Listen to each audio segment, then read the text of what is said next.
Oke, assalamualaikum warahmatullahi wabarakatuh. Eh, Sebelumnya semangat pagi buat anak-anakku sekalian.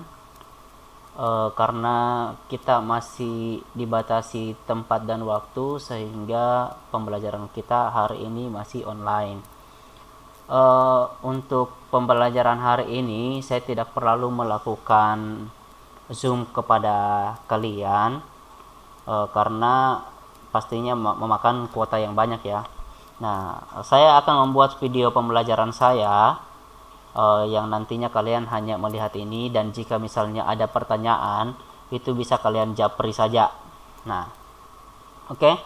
Untuk hari ini saya akan menjelaskan sedikit tentang operasi dan pemeliharaan transmisi kabel laut ya. Nah, yang materi pokok nanti yang saya akan bawakan sampai semester ganjil ini, yang pertama itu konstruksi, karakteristik, dan spesifikasi kabel laut. Yang kedua, standar dan persyaratan penggelaran kabel laut. Standar dan prosedur kerja penggelaran kabel laut di pantai dan di dasar laut. Arsitektur dan fungsi instalasi bit station kabel laut. Prosedur operasi dan pemeliharaan sistem power feeding, equipment, dan sistem kabel laut. Oke, mungkin dari anak-anakku sekalian masih banyak yang bingung apa itu sebenarnya kabel laut.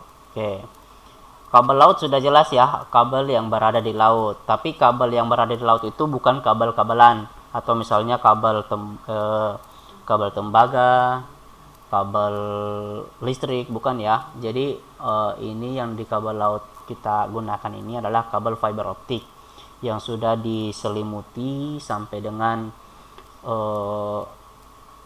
yang bisa tahan tsunami, yang bisa tahan gempa di bawah laut, yang bisa tahan gigitan ikan hiu, atau yang bisa tahan dengan segala yang terjadi di bawah laut. Nah, jadi kabelnya ini besar. Oke. Transmisi kabel laut sendiri biasa dikenal dengan sistem komunikasi kabel laut atau SKKL. Adalah sistem yang menggunakan media transmisi kabel yang ditanam atau diletakkan di dasar laut untuk menghubungkan komunikasi antar pulau atau antar negara. Nah, jadi transmisi kabel laut ini di dunia sekarang itu sudah bisa digunakan.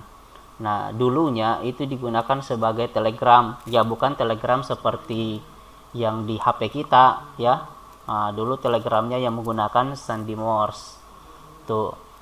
Nah, kalau sekarang kebanyakan kabel laut digunakan itu untuk melakukan pertukaran informasi, baik dari internet, baik dari telepon. Nah, sekarang semuanya menggunakan kabel laut.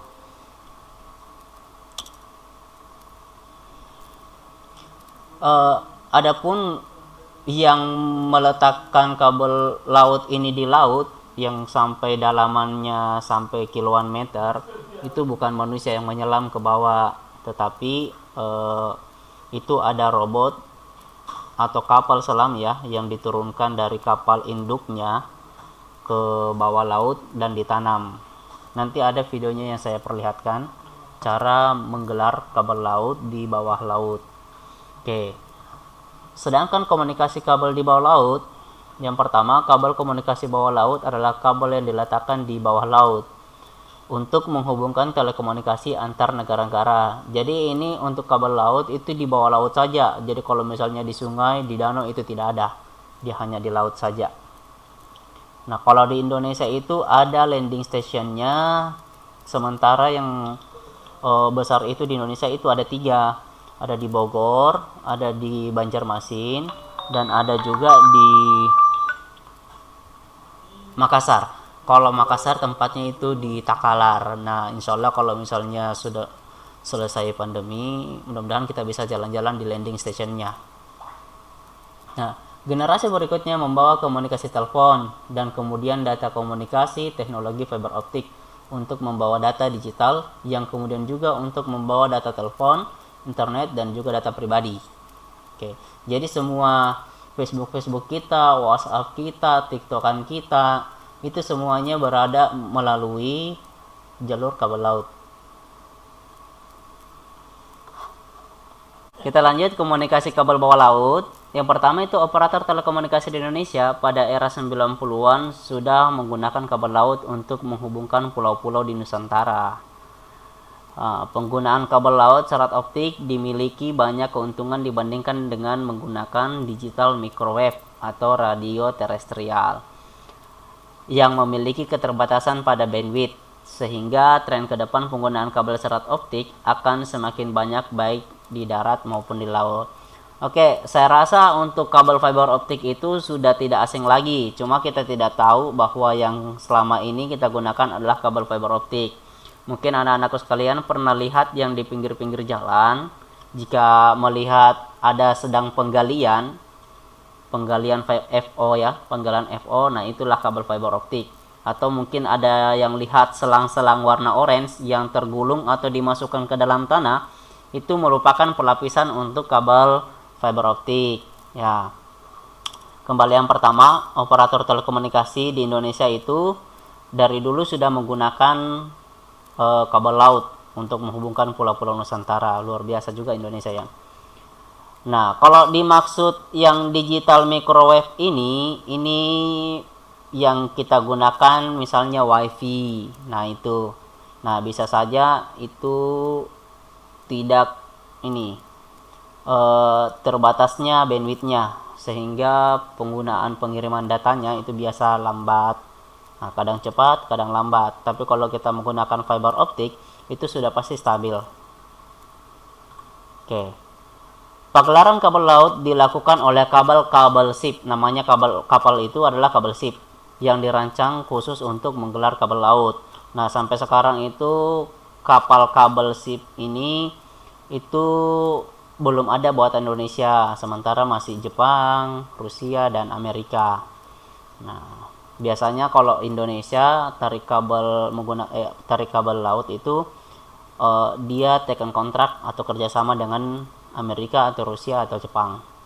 Nah, kabel ship memiliki keistimewaan karena tidak dapat menggelar pada lokasi air dangkal, sehingga untuk area air dangkal itu menggunakan shore end, biasanya menggunakan barge cable. Nah, barge cable ini biasanya bisa dikatakan perahu yang mampu sampai ke dalam air 1 meter, atau robot dari kapalnya. Oke, lanjut. Nah, ini contoh kabel ship, proses penyambungan kabel dari landing point dengan kabel bawah laut. Jadi landing point tadi itu yang saya maksud landing stationnya ya. Nah, lalu bagaimana cara memasang kabel yang sebegitu panjang? Nah, tergantung pada peralatan di kabel laut, kondisi laut, struktur dasar laut, tempat kabel yang akan diletakkan. Kapal kabel bisa bekerja meletakkan kabel di mana saja dengan jarak tempuh 100 sampai 100 km per hari. Bahkan kapal kabel jenis baru bisa bekerja sejauh 200 km per hari. Oke. Pemasangan kabelnya itu bisa ya sampai dengan 200 km per hari. Nah, itu pemasangan kabelnya di bawah laut. Jadi kapalnya itu membawa kabel, nanti di bawah laut itu ada robot yang diturunkan ya, sama tadi ya, barge cable.